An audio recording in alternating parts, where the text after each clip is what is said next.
Dito kami ngayon sa The Sultan. Ano ba ito? Hindi ko alam kung ano. Siyempre. With two dalawang king beds. Queen bed pala. Ang ano lang dito, ang disadvantage lang kasi sobrang ikli. Unlike sa pension na 2 room, ito kasi hotel lang eh. Kaya, yan ang place nyo, ganyan.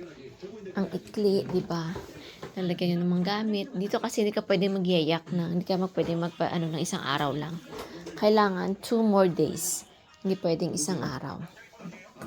Tapos, ayan, CR, 2 bed.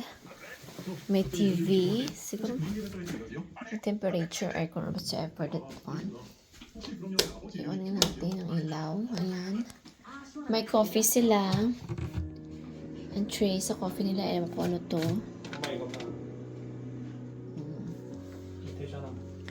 Okay. Ito yung kanyang ref. Oh, water iso apa. May mul iso. Nege, 2 mul. Ito, hindi ko rin naman ito. Meron sila dito. Hinahanap ko tong lagayan ng damit. Meron pala silang lagayan ng damit. Okay. Kasi ang hirap pag walang lagayan ng damit. Ayan, and then the CR. Liguan. Sink. Okay din naman pala kahit maliit lang ito. Ganito yung style, May partition na maliit sa CR. Kung maliit lang yung CR sa room lang ba, kumbaga. Sink, tsaka nilagyan na ng partition. Bowl. Ganyan. Ganyan lang.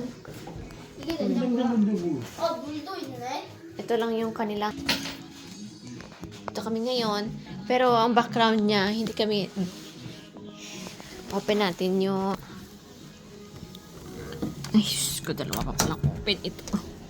Ay, Diyos ko, 2 open. Ayan yung namin. Leblo. Ay, Leblo, Naksan. Meron din. Naksan din to eh. Magkatabi na sila. Pareho lang pala sila ng brand. Naksan din yan ang Leblo, Naksan. Ito, Naksan din tong na tong building na to eh. Ayan yan oh. Ayan yan. Yung aning naman. Yung higaan na. Yung namin. Beach. O, diba? Papa-beach kami. Hindi na kami aalis ng malayo. Dito na lang kami. Oh, ayun din. May ng mga fresh na mga kainan.